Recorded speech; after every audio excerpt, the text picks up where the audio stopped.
Bonjour, dans cette vidéo, nous allons parler d'un concept qui s'appelle la masse molaire. Là, vous avez vu la mole, puis là, on va établir la relation entre la mole et la masse de quelque chose. Donc, à la fin de cette vidéo, vous devrez être capable d'expliquer c'est quoi la masse molaire et comment on peut utiliser la masse molaire pour déterminer la masse d'une substance. Alors la masse. Les balances dans les laboratoires, comme ceux qu'on a dans notre cours de chimie, ils ne mesurent pas la quantité de mol des substances. Ils mesurent plutôt la masse des substances. Alors, autant dire que la mol est comme quantité, il n'y a aucun équipement qui va mesurer les mols pour toi. Tu vas toujours recevoir des données expérimentales en termes de masse. Donc, il faut établir la relation entre la masse et la mole. Et puis, ce qu'on utilise pour faire cela, c'est la masse molaire. Okay, la masse molaire, c'est la masse d'une mole de quelque chose. Et la masse molaire est exprimée normalement en grammes par mol. Okay, normalement, nos masses molaires vont être en grammes. Et donc, c'est le montant de grammes par mol de quelque chose. Ça, c'est la masse molaire.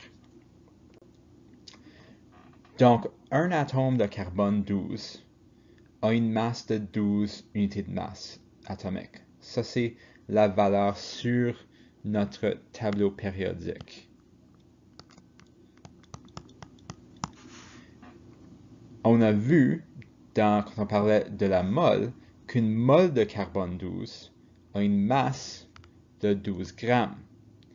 Heureusement, qui est égale à notre masse atomique. Et en fait, la masse en grammes d'une mole de n'importe quel élément est égale en nombre seulement à sa masse atomique. Ça, c'est super utile pour les chimistes. Parce que là, on peut utiliser le tableau périodique pour tout de suite repérer la masse molaire de n'importe quel élément. On n'a pas besoin d'utiliser une autre référence. Le tableau périodique, encore une fois, vient au secours, va nous aider en tout temps à réussir nos calculs chimiques. Donc, voyons juste des exemples. On peut voir ici que le carbone, élément numéro 6, a une masse atomique de 12. Le 12 est aussi la masse en grammes d'un mol de carbone. Même chose pour n'importe quel autre élément.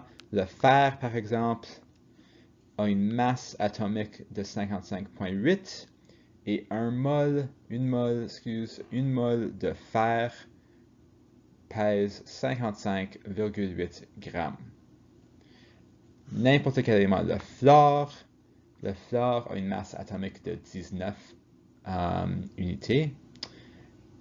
Une mole de fluor a une masse de 19 grammes. Okay? Donc, nos masses atomiques sur notre tableau périodique sont aussi le montant de grammes dans une mole de cet élément.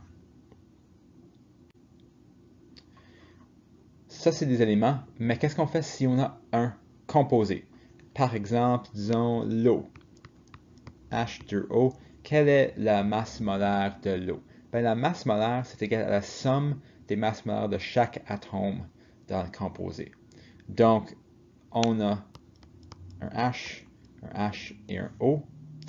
H a une masse atomique de 1 à peu près.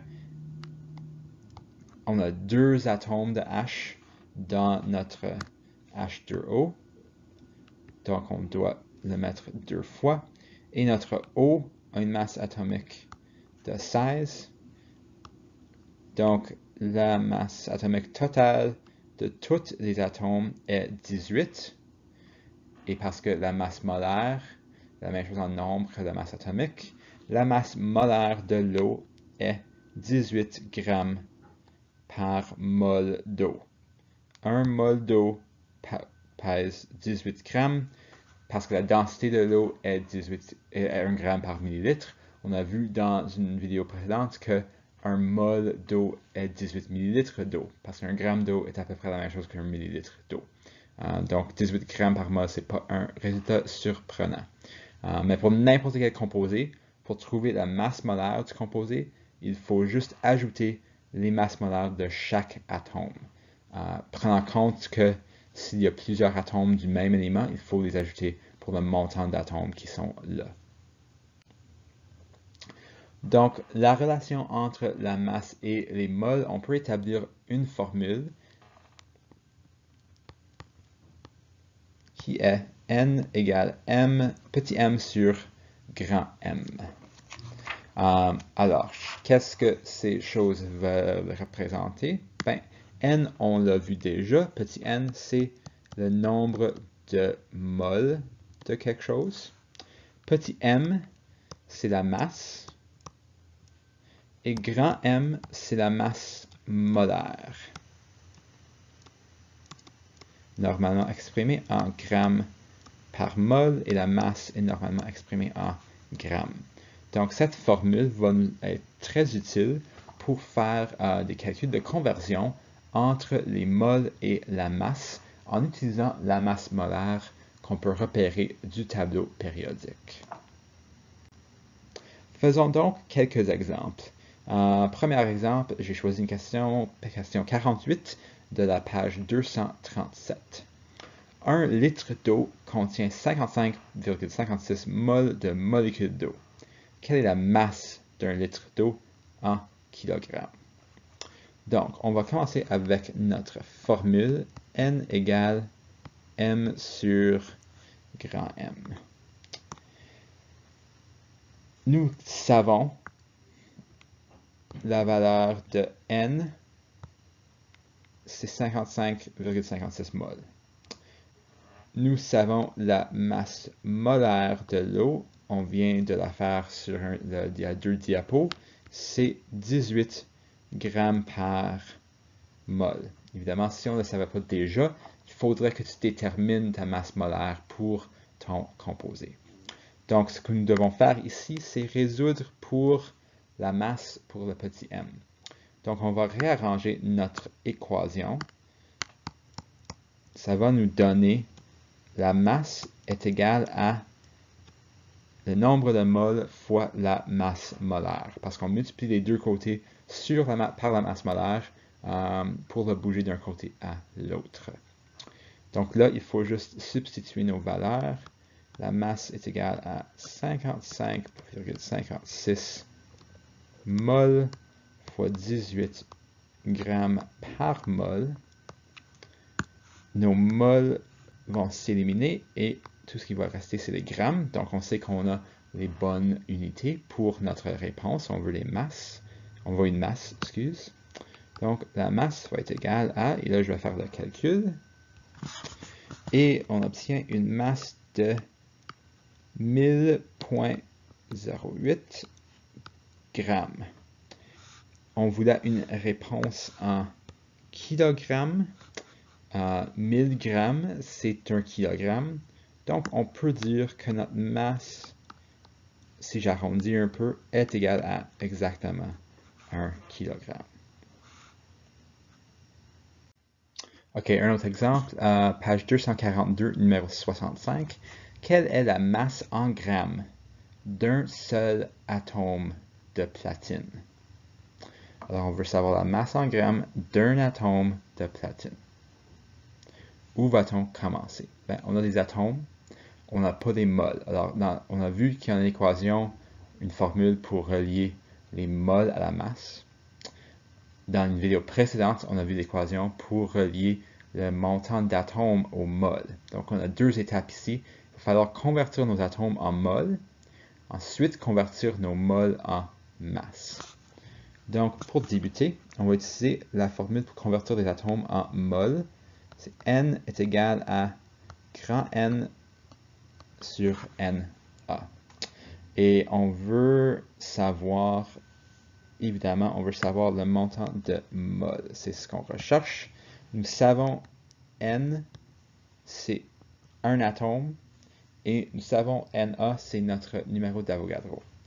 Donc, on va substituer nos valeurs. On a un atome ici, divisé par 6,02 fois 10 à la 23 atomes par mol.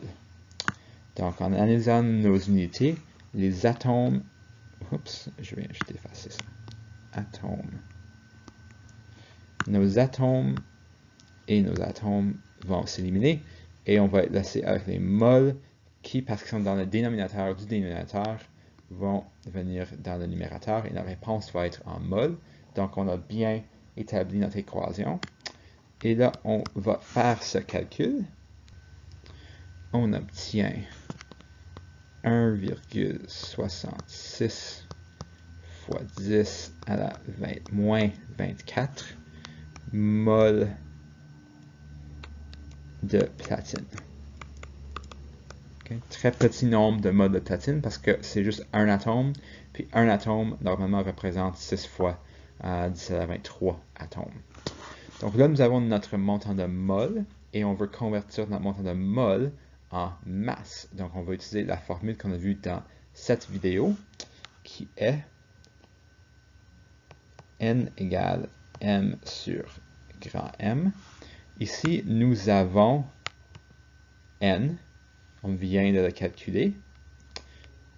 La masse molaire, on peut la relever du tableau périodique, c'est 195,08 grammes par mol. Et là, on veut trouver la masse. Donc, on va commencer à substituer nos valeurs. Ah, là, il faut réarranger cette équation pour isoler M. Donc, M va être égal à N fois grand M, parce qu'on va multiplier les deux côtés par la masse molaire. Et là, on peut substituer. Alors, on a 1,66 fois 10 à la moins 24 mol fois 195,08 grammes par mol. L'analyse de nos unités nous montre que les mols et les mols vont s'annuler et on va rester en grammes et c'est ce qu'on cherche. Donc là, il faut juste faire le calcul et on obtient une réponse de 3,24 fois 10 à la moins 22 grammes. Alors, un atome de platine pèse 3,24 fois 10 à la moins 22 grammes. Et c'est évidemment un très petit montant, mais un atome est extrêmement petit, donc c'est pas une grande surprise.